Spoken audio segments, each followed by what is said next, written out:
We're live to the cloud. Good morning, good afternoon, good evening. Hello, everybody. This is Jaime Young, hosting the John Lavenia Success Mastermind for today, Thursday, November, I believe it's the 5th. Yep. Just a quick go over some scheduling here for today. We've got Yoga Basics with Nancy at 3:30. These are Eastern times. And with Lieutenant Colonel Mark Wriggle tonight, Global and Tactical Marketing. That's 8 p.m. Eastern time. I'm going to leave it to everybody else to do the conversions for your own time zones. I did not get that far. Great to see everybody. Adrian, both Adrians. Neil, happy birthday, Neil. Nikki, Julia, Jane, Ivier. The mastermind himself, John Lavenia, of course, our resident guru for Star Trek, Mr. Henderson.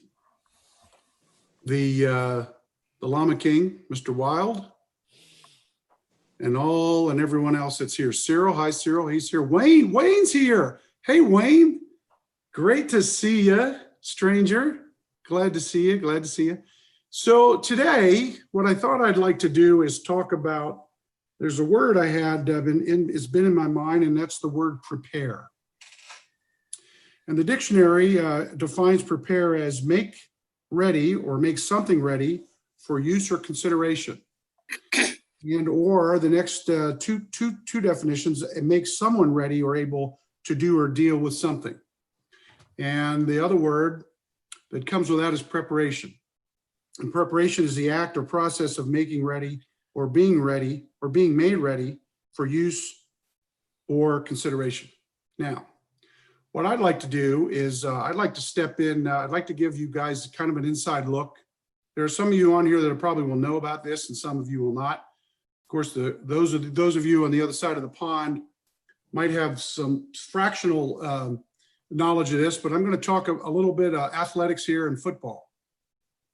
And I'm going to go take a deep dive into the preparation that goes into preparing for a game for so let's call it a Saturday. I had the good fortune of being able to participate in college athletics, and I'm going to give you an insight of how we prepared for a team. And then I'm going to come back to I'm going to go through a week.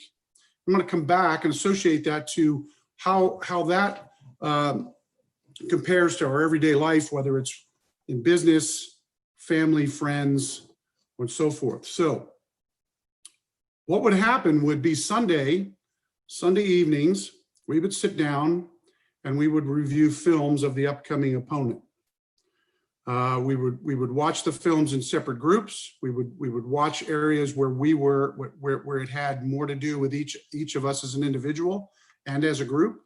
And we would get to know who we were going to interact with from a competitive standpoint within 6 days. Come Monday afternoon, we would do what we called a walkthrough. This was to get more acquainted with the subtle nuances of what our competitor would do, okay? Schemes that they would run, whether, for those of you, again, are not as versed in football, obviously, our football, U.S. football, you have an offense and a defense, so you would have an offensive plan and a defensive plan. And so we would walk through what we plan to do as an offense to run against their defense, and vice versa, the defense would do the same.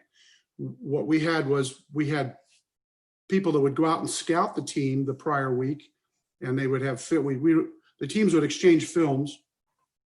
And those guys would review the films and watch the other competitor live and come back with a series of plays on cards. We would have one group would run those plays and walk through, and we would start to talk about how we were going to overcome challenges or how we were going to meet challenges through the competition. That was Monday. Tuesday, we ran what they called was full speed live.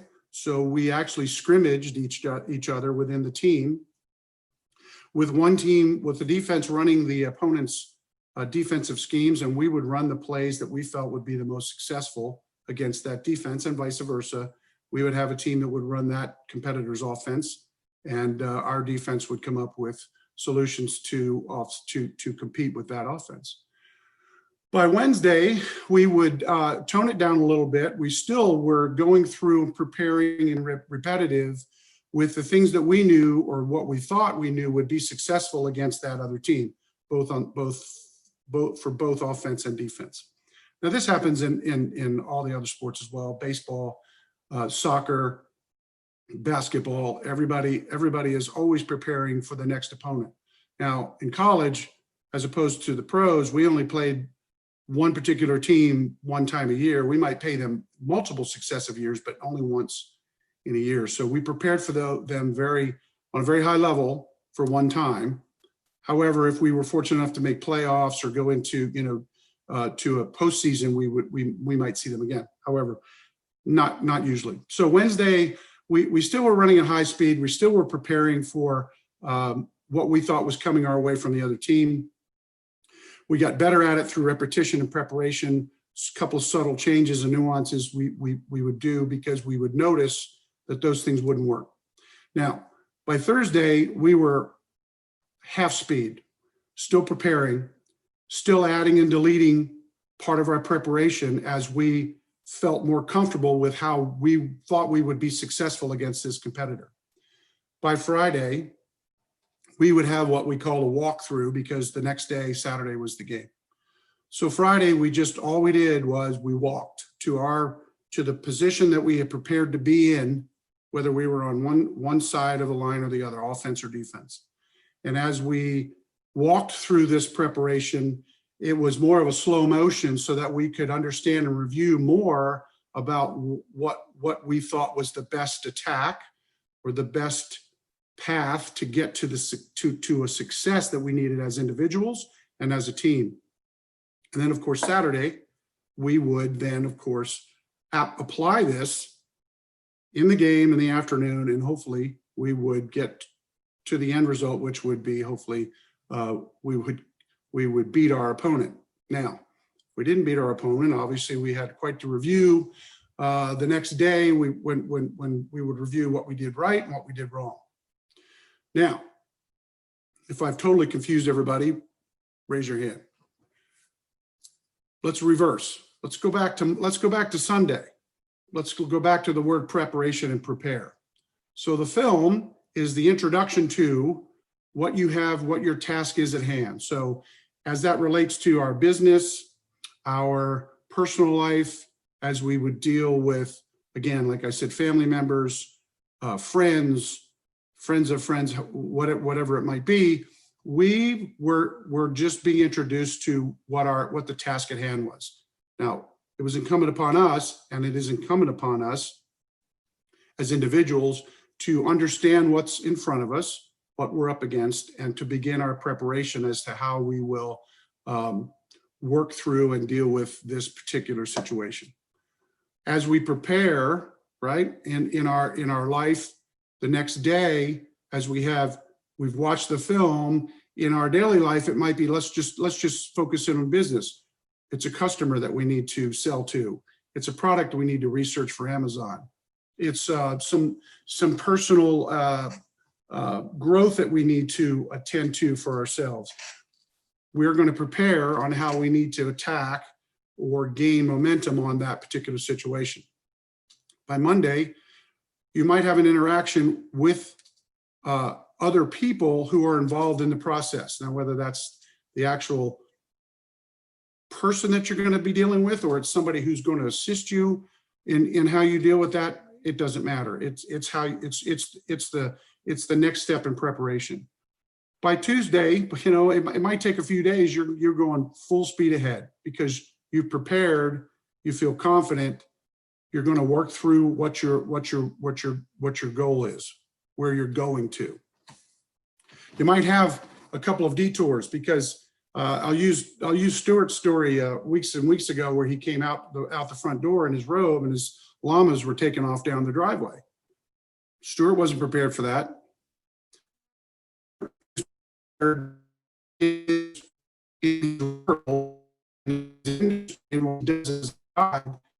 He knew on his feet what to do next, right? He took a different path. He took a different solution. That's all part of the preparation. That's all part of your skill and the history of what you do. I would bet that if Stuart had just started 2 weeks ago, chances are he would have probably lit his hair on fire, ran back in the house and called somebody who knew more than he did.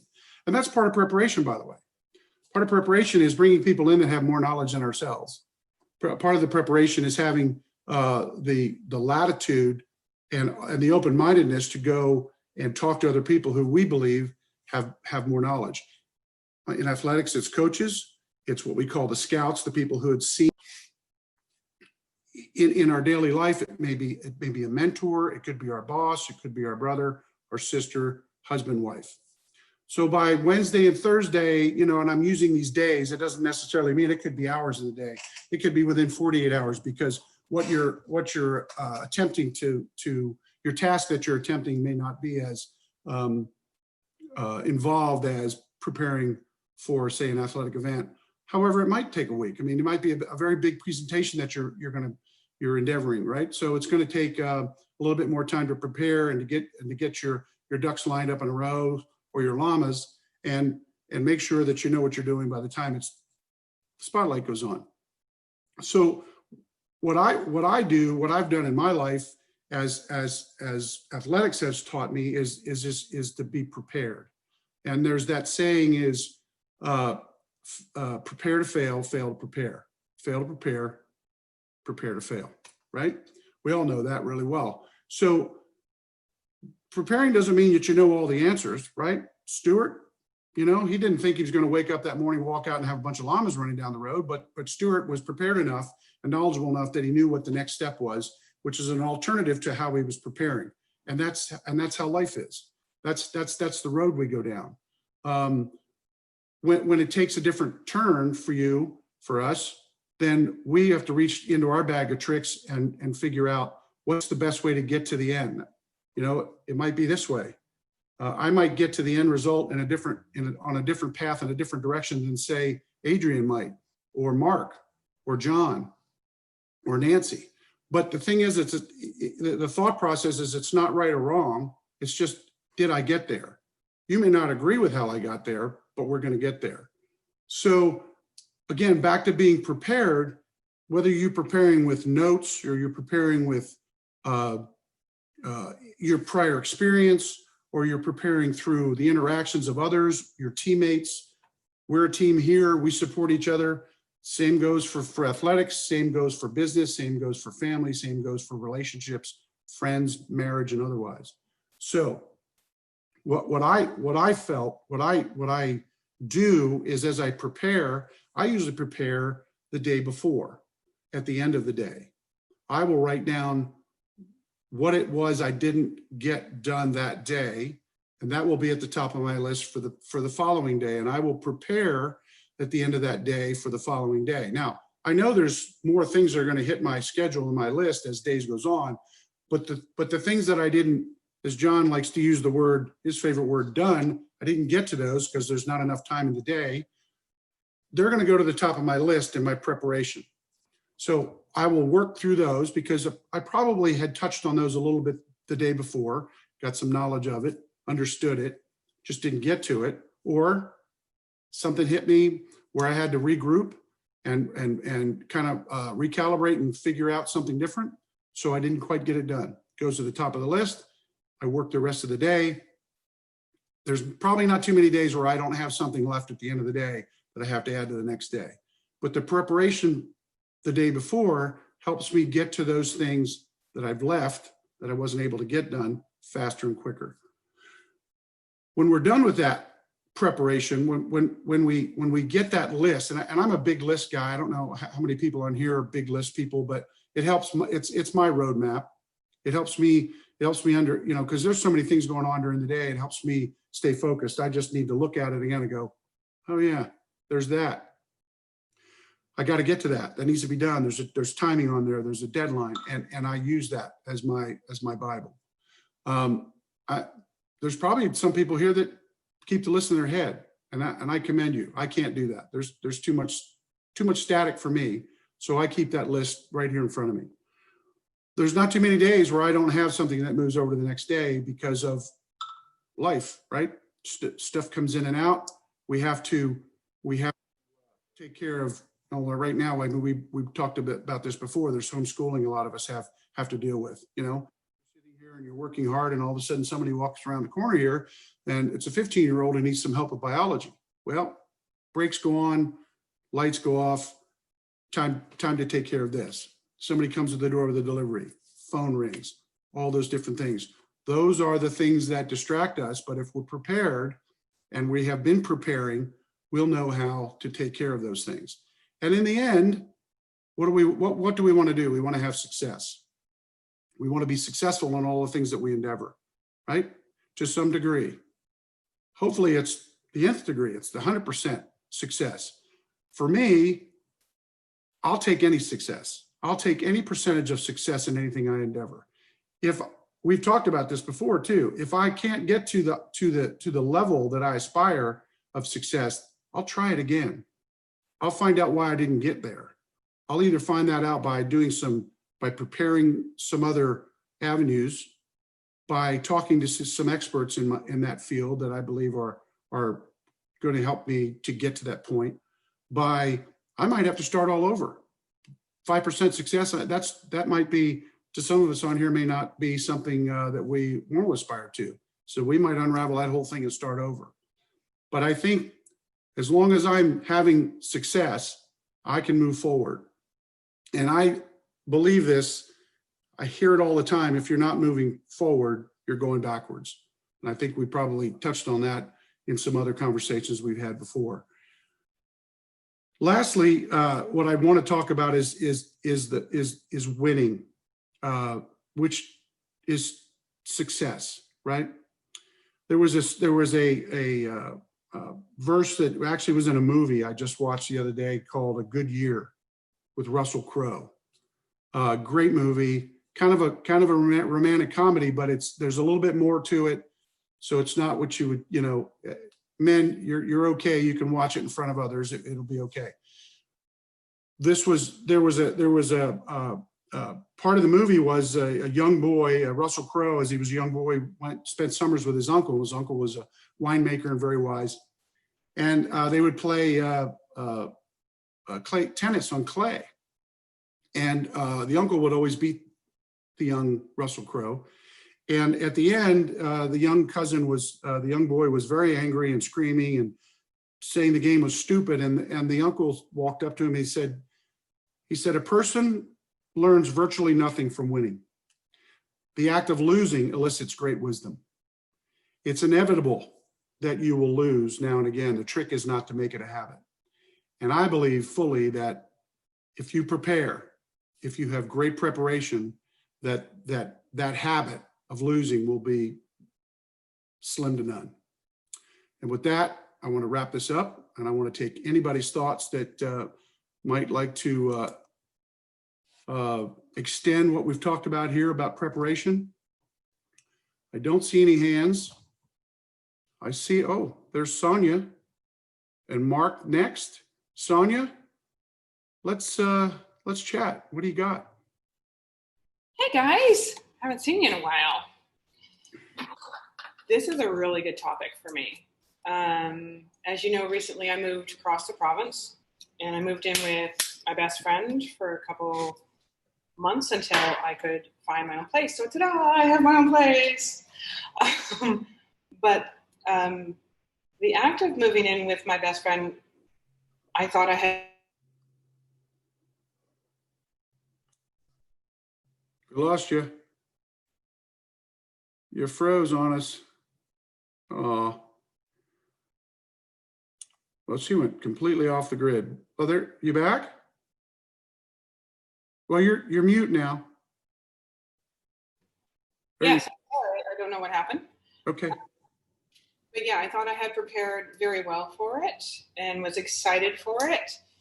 And it was hell on wheels for 2 months. And I decided to leave sooner than originally planned and secure my own place so that I wouldn't ruin the friendship and I would save my own mind. And a friend of mine recently was having coffee with a friend of mine virtually in Ottawa, and they were asking me, has your move been successful, or would you count it a failure? And like you were just talking about, I can't put that label on it. It's not a success or a failure. It's a transition. It didn't work out as I had planned. And I think it was John that said you can't make all the right decisions, but you can make those decisions right. So moving in with that particular situation didn't work, but moving here was the goal. So not 100% success, but still successful in that I did land here where I wanted to be. And now I am set up in my own space. And I can't let that experience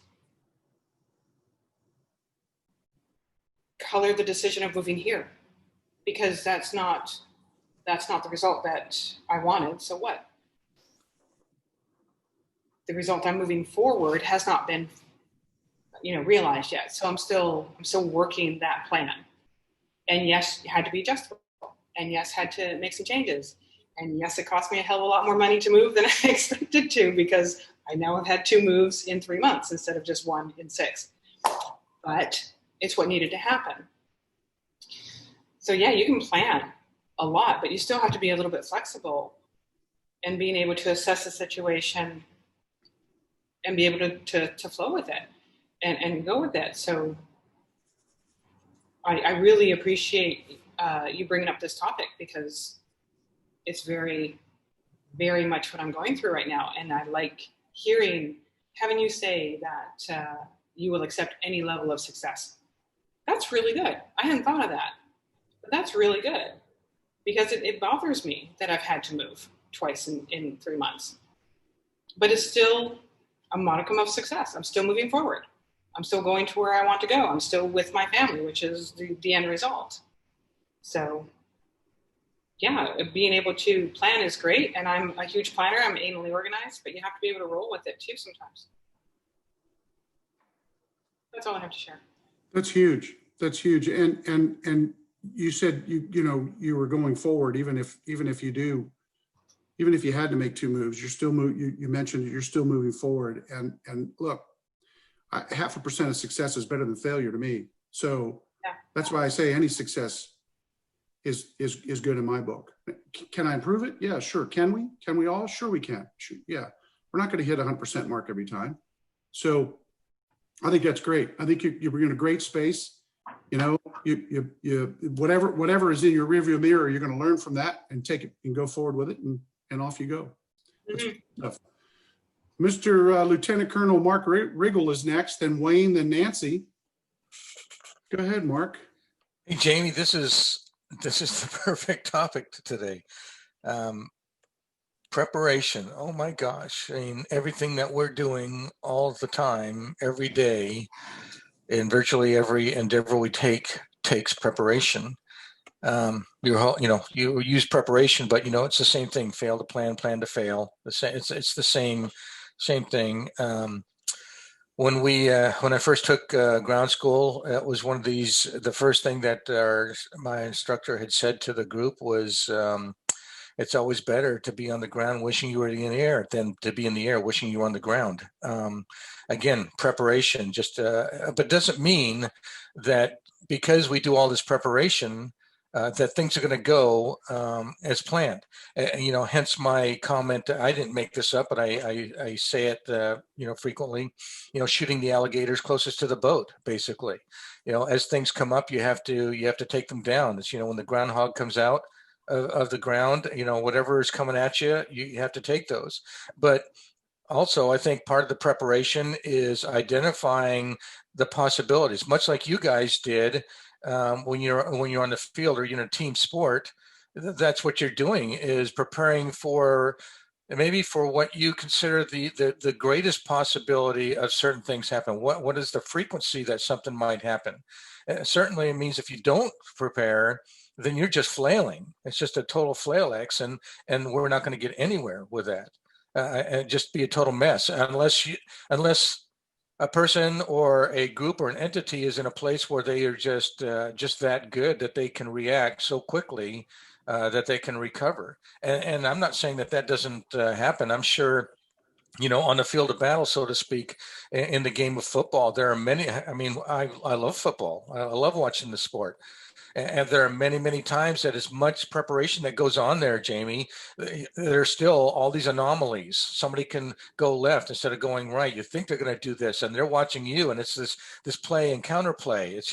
It's a big mind game. It's just amazing. And then the physical aspects of it. So it's much more than just a bunch of guys on a field grunting around and moving bodies. It's a much it's much more involved than that. We do that in our everyday life and business as well. There's a lot of preparation. Look at what we've all gone through on the Amazon journey, or what other e-commerce issues we're doing, or e-commerce business of some type.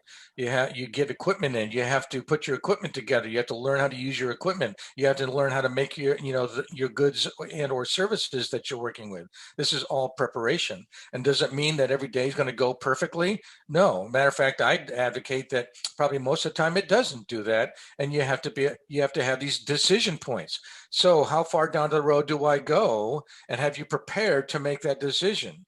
That, when I get to this point, and I'm obviously losing my rear end right now, where do I make what is that decision point that I say, I'm cutting off at the knees? I do the World Casino.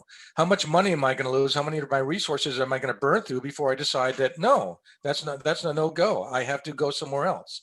So this is all part of the preparation process. I think this is an amazing topic. This is a daily topic that we could hit, Jamie. Good for you, man. This is awesome. Thanks. Thanks. I appreciate that. Yeah, it's everyday life. Every minute of your life, you're preparing for something. I'm going to get up and prepare to get in the car and drive down the road. I'm going to prepare to get up and walk down the hall and do the laundry, whatever it is. We're preparing. Thanks, Mark. Great insight, dude. Always. Wayne is up. Nancy, and then Captain Kirk himself, Glen Henderson. Jamie, thanks. Great topic. You're talking about sports and preparing. So the preparation, I think, part of it is the mindset piece as you're going into a game, right? Knowing sort of how your opponent's behaving. You can't actually prepare your complete game plan and say, okay, at this minute of the game, this person's going to run here and you're going to pass it exactly this second. And because games don't run that way, as you know, right? So it's that preparation piece that it's, we're going to basically what we're preparing for is what we don't know in a way, right? What's going to happen next. And so Mark's already brought the aviation piece in, but I love talking about aviation, and it's probably been too long since I spoke about aviation to you guys. So here we go. In the airline business, and Mark already mentioned, for every flight, there's a flight plan. But the thing is that when we're preparing, it's not just about the A plan, it's about the B plan and the C plan. So if something doesn't go as per plan, what do we do if that doesn't happen as it's going to? So there's no flight that departs without an alternate. So basically, if I can't arrive at where I'm going, where else am I going to go? There's checklists. So if something happens en route, what do I do?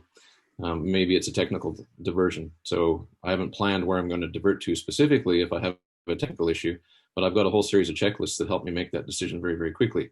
Or a medical diversion. We've got mechanisms to contact a doctor on the ground to do an assessment of the person that's in trouble in the air, and then make a decision as to whether we're going back to a specific city or which city is the best city to go to for the care that that person needs, or whether we can continue. So it's not about that specific instance. It's about what happens if this particular thing occurs. That's where the preparation comes for in a lot of cases in aviation. So it's the A, the B, the C. And so, I mentioned Sully in the past in the situation that he came on, and they've trained in simulators, preparation again. So his ability to pull off that landing on the Hudson River was a whole lot of variables, but that was, that statement he made, and I don't remember the exact words, but he'd made us a lot of small deposits so he could make a big withdrawal on that particular day, right? So that's all that preparation piece. So, so many things. And I know I've been caught out myself in a few different things where I haven't prepared enough and then get into a situation, and things would have been a lot smoother had I spent a little bit more time being prepared for the things that I didn't know. It sounds a little bit, I suppose, callous in some ways, But we used to be involved in a lot of emergency response exercises because we know in the world nothing is perfect all of the time, and sometimes things happen that you don't plan. And so in emergency response exercises, it was always with the premise that it's not if, but when, and therefore we need to be absolutely prepared for those particular instances. So, I mean, I think whatever we do, whether it's business, COVID-19 is a good example of it. There's lots of businesses that weren't prepared for those moments when all of a sudden there was a sudden drop in demand for their product or their service, all those sorts of things. And we've learned from a few of the online sort of people when COVID-19 came that they probably already had some business continuity plans in their back pocket and started doing things. So, restaurants started doing prepared meals that you could take home and cook. The online people went to, instead of shipping out of Amazon, say, they went to 3PLs and started shipping as MFN instead of FBA sort of thing, right? So being prepared for the unknown that's going to come, and it's not if but when. So that's a big part of the preparation. Yeah. Great topic. Yeah. Thanks. Sure, absolutely, great insight. I failed to mention that I played on the offensive side of the line with football, and when we broke out and we're getting ready to smack each other around, I walked up to the line and I had three options depending on where the guy across from me that was facing me that I had to go against. Depending on where he was, I had to immediately and quickly decide which of these three options fit based on where he was standing, in front of me to next to me, a few yards back. So, that preparation, I had the initial preparation, but once I got there, like you said, you don't, and Mark said, you just don't know what's in front of you, and you gotta, it's lightning quick thinking. Good stuff. Nancy, and then Glenn, and then Stuart. Hi, everybody. Jaime, what a fantastic topic, and it is so on point for me. Just a quick thing, just happy birthday, Cyril. I can't see you, but I'm hoping you're having a great day. It's wonderful that you're here with us. And Sonia, I want to tag team on what you were talking about moving. So a couple of things about planning. I just recently moved from Seattle now to Idaho, and that was not in the plan. This is part of the pandemic situation that's going on for me, and having to be very smart about finances. And it turns out that where I was living with also was my best friend in Seattle, but it did work very well for me for 3.5 years. Her daughter is moving in. So that meant I needed to move out. So where I am now is physically where I was 3 years ago in my parents' apartment downstairs here. However, there's a big difference, and this is a mindset piece, has been a mindset piece for me, because I got really dark when I realized, oh my God, I'm back to exactly where I was 3 years ago. Like, how is this possible? But I realized, no, I'm in the same place, but I am not the same person, and I am moving ahead, and this is the temporary launching place that I need. And I'm using the gift of receiving this from my family. So that feels really positive. When I think about planning and preparing, I can't help but think about, it's so important to be connected to whatever it is you believe in, God, source energy, that there's something else that's also that we're co-creating with. And I can make all the plans in the world, but God has something else for me. And I'll share a brief story that I think this demonstrates well, is that years ago, I was a performing artist. I was a dancer and touring artist for many, many years. I got out of that and I decided to go back to school. So I was in pre-med for 4 years, which was a totally different experience. And as I was finishing my pre-med 4 years, I was really stuck about which direction I was going to go. Was it going to be acupuncture? Was it going to be naturopathy? Was it going to be osteopathy, general med, nursing, you name it, right? Physio. And I couldn't decide, and I was really, really struggling over it. Well, as it turns out, I was pregnant with my son. And I'll never forget this, but my mom said, the plan has already been made for you, right? This is what you need to do right now. And it's just, I think it's really good for me to remember that and reflect on that right now, when there are other things that are already being planned for me that I might not even realize. The last thing I want to share, and then I'll be quiet because I want to make sure people have opportunity is that this is something that I did not prepare for, you guys. So I entered with you on this Amazon journey, full throttle ahead, and I'm taking a slight departure. So I just started a life coaching and certification program that is going to be consuming my time for the next 7 months. And I'll still be with everybody here and teaching yoga on Thursdays, but I'm putting Amazon on pause for a moment because I had to shift my finances to this new thing. And that is not something that I had planned for, but it feels right. And I'm really excited about it. And we'll see how things flow from there. Thanks, you guys. Very good, Nancy. Nice, nice to know that you have that support, and as I talked about earlier, to have your team members, teammates, whether it's family or us here, you're fortunate enough to have that support, and it's just face forward and move forward. That's all you can do. That's all you can do. Thanks, Jamie. Glenn, and nobody else has their hand up, so we may end up early. Glenn? You put me, Jamie, you put me in mind of another movie. You know me in movies. I'll get to no, and it's not a Star Trek movie either. Can you believe it? I'm wondering why, and without pointing fingers or calling names or anybody like that, I'm wondering how this whole preparation, how this whole area, his whole topic of preparation and emergencies and this, how did this become an either or situation? You'll pardon my French, but I've gotten to the place in my life where I assume that shit is going to go sideways. I assume it. Yes, I train and work and study and prepare as much as I can. Have I mastered everything that I'm working with? Of course not.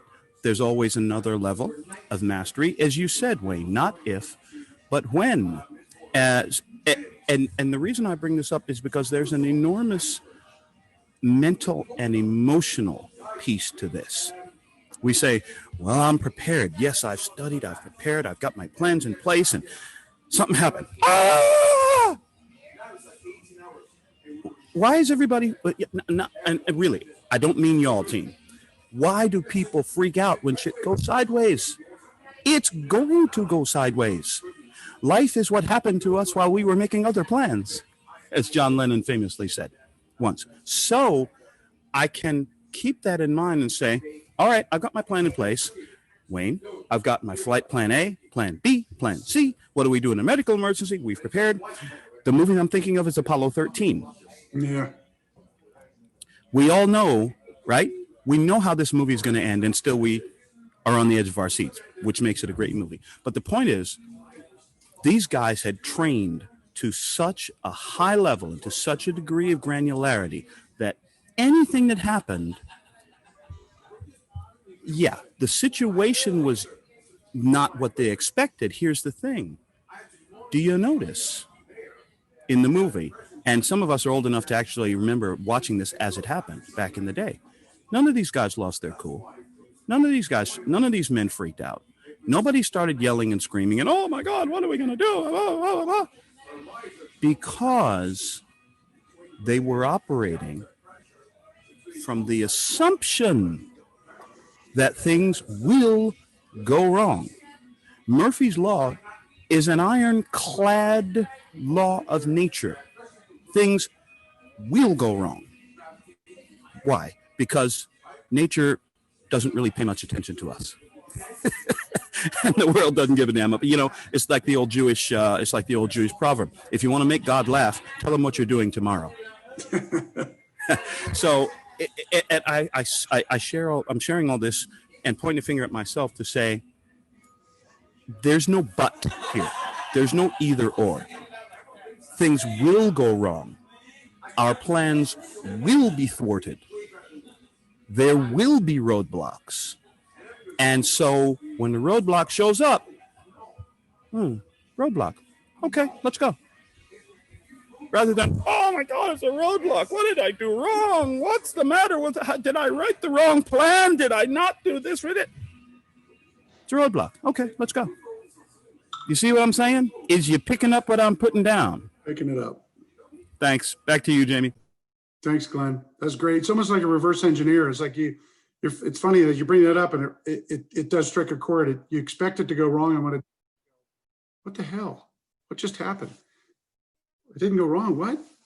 Exactly. Yep. Exactly. Good stuff. Stuart, and then the master himself, John Lavenia, is next. I hope that's because he has something it struck a nerve, or I might be in trouble. Who knows? Stuart. Hey, buddy.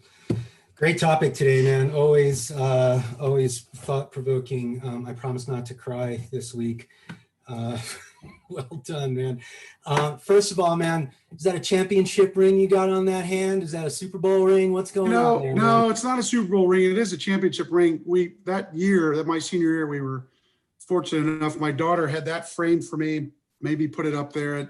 It just came in the mail yesterday because the original one, a jeweler had messed it up. We were trying to resize it, so I had to redo it. And so now it's back on my hand. Yes, thanks for Nice. Well, I see it bold and proud, man. So well done. Thank you.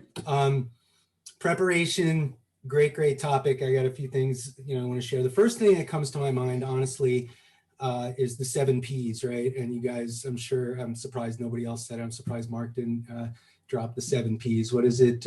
Proper prior preparation prevents piss poor performance, or whatever it is, right? You guys didn't know that?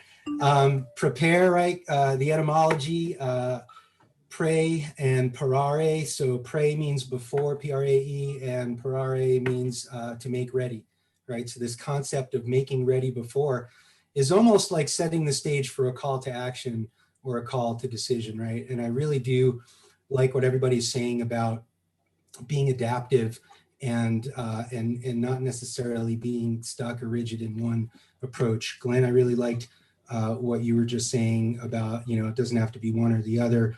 As an outfitter, as a guide, I don't necessarily want to expect the worst, let's say, but I do have to acknowledge a wide array of potential outcomes, right? And I think whether you're talking about business or sports or anything else like that, a big part of that, I think, is knowing your landscape, right? And understanding, what kind of things could go wrong, so that just like Glenn was saying, when stuff happens, you're not floored by it.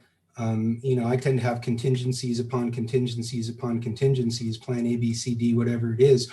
And this constant sort of running, like, a mental bobbing and weaving. I tend to, Wayne, I'm glad you're here, man. I wanted to kind of drop this, because to me, a lot of it's about perspective, right? And so when I'm out in the backcountry, and I might be in the forest, or I might be on the desert or whatever.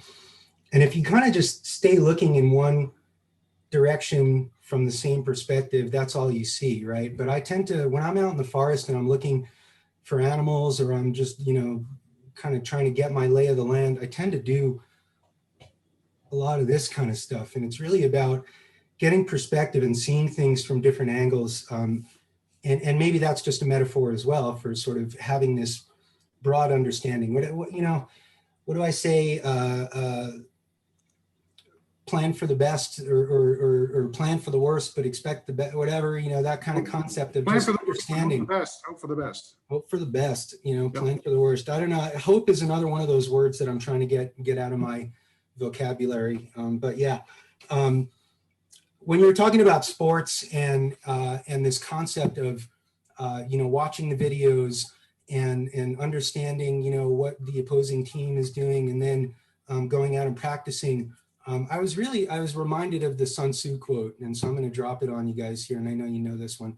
If you know the enemy and know yourself, you need not fear the result of 100 battles.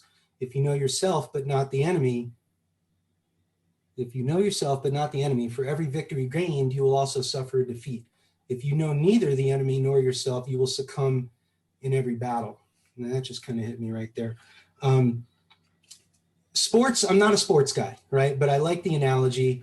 And what became pretty clear to me was, you're talking about specialized knowledge and this concept of knowing the rules of the game, right? And if you don't know the rules of the game, then you're not going to be successful in whatever it is you're doing. And to me, the analogy immediately went from football to Amazon, right? In terms of understanding how that game is played and knowing what the rules are there. And obviously going back to what Napoleon Hill says about specialized knowledge and this understanding that, you know, the more we understand about something, the more successful that we can be. And I think a skill set falls into that too.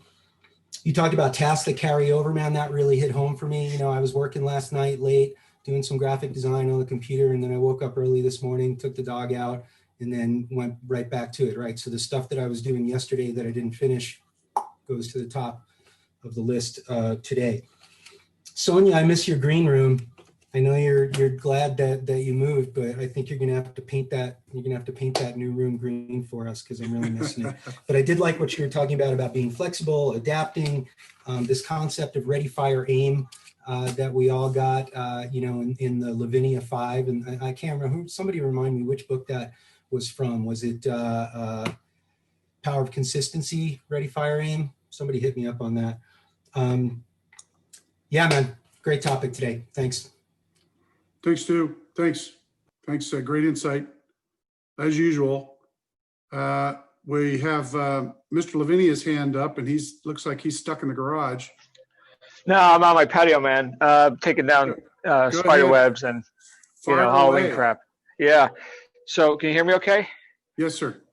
All right. So I'm not in my natural habitat. Actually, I kind of am. Let me go ahead and grab a seat, give you guys a little view of what do we got there? An oleander. Who likes oleander? Don't eat it. How's that? Nice. Good. Okay, good. So when Nancy was talking, something hit me really hard as it relates to what you were talking about, Jamie, and what Stuart was just expanding on, and that is rules of the game.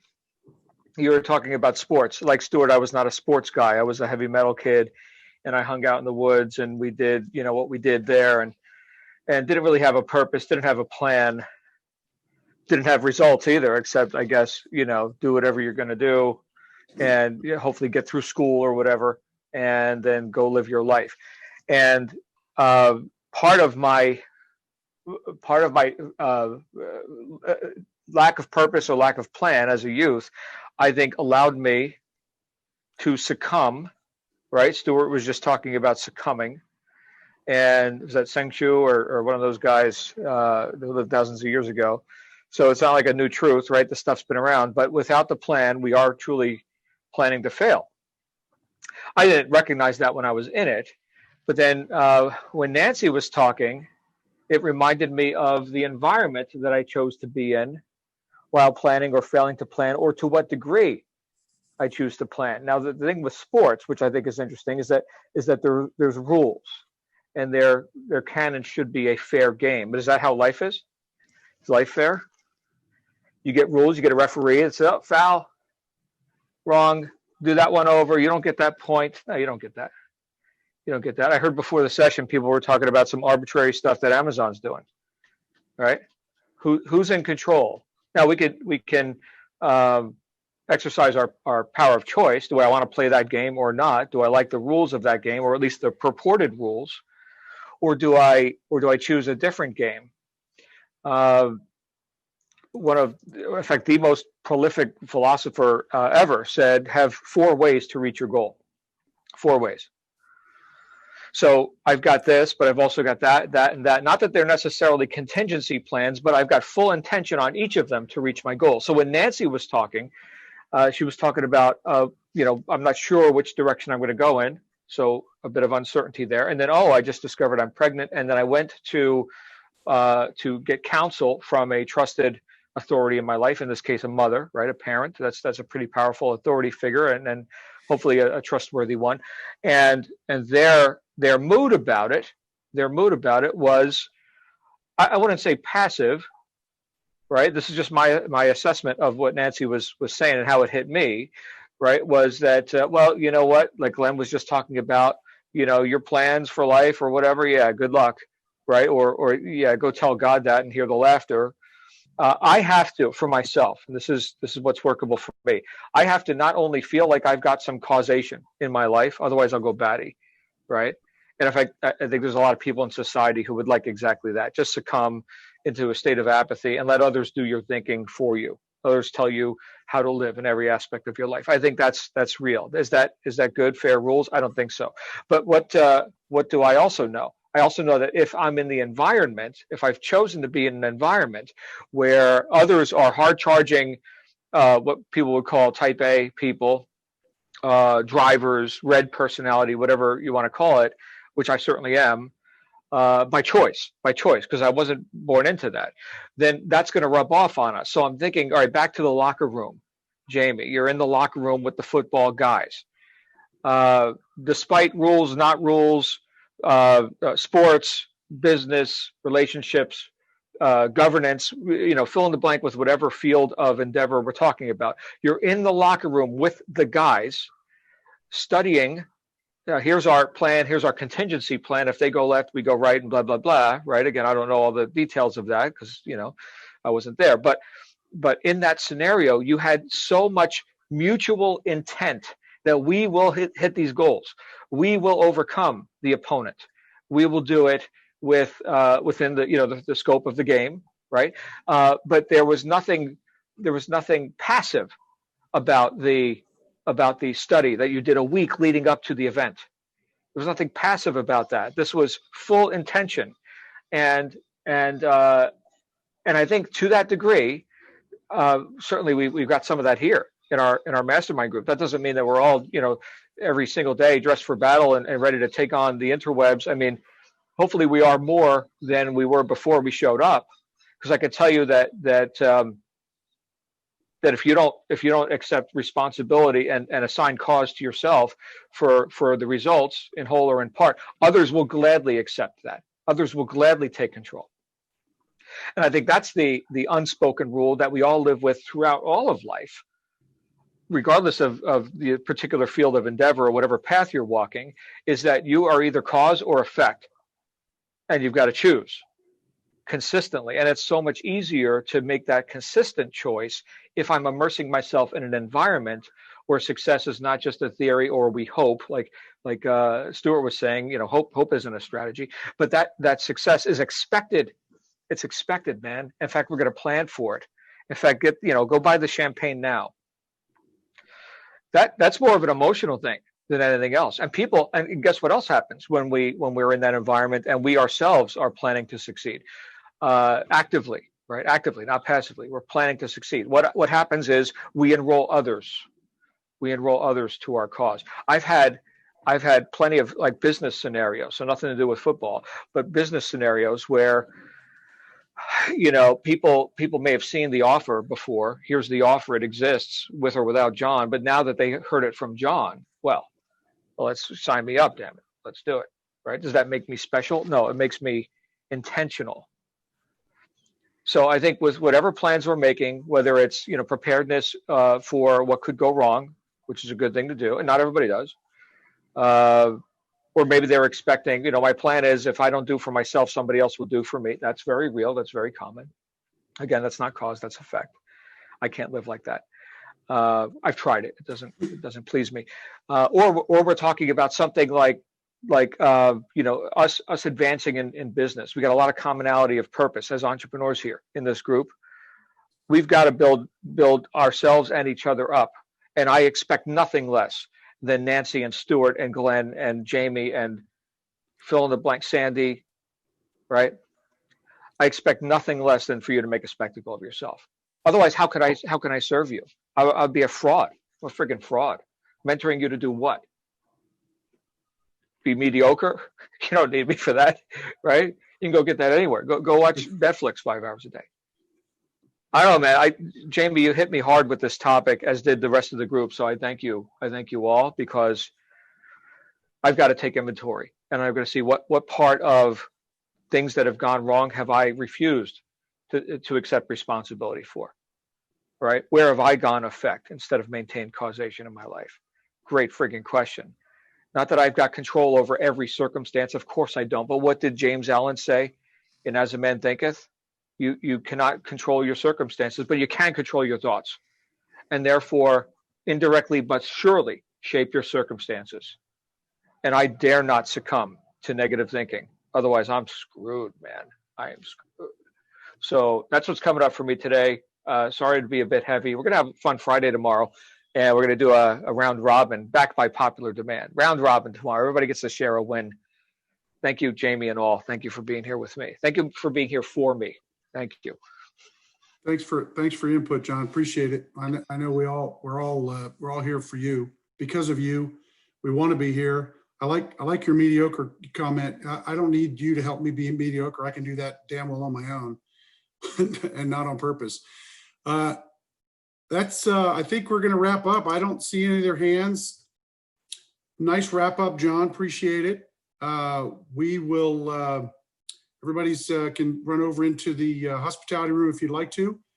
If not, hopefully we'll see some of you at Nancy's and Mark's presentations today. And I actually will get to attend tomorrow. Fridays, usually I can't make it because I've got the Real Job conference call, but it's canceled. So I might jump in with a dog or a monkey or a couple kitty cats. Who knows? All right, everybody have a great day. Say I love you to somebody. And, take care. See Thanks. you. Thank you, Jamie. You guys. Thanks, everyone.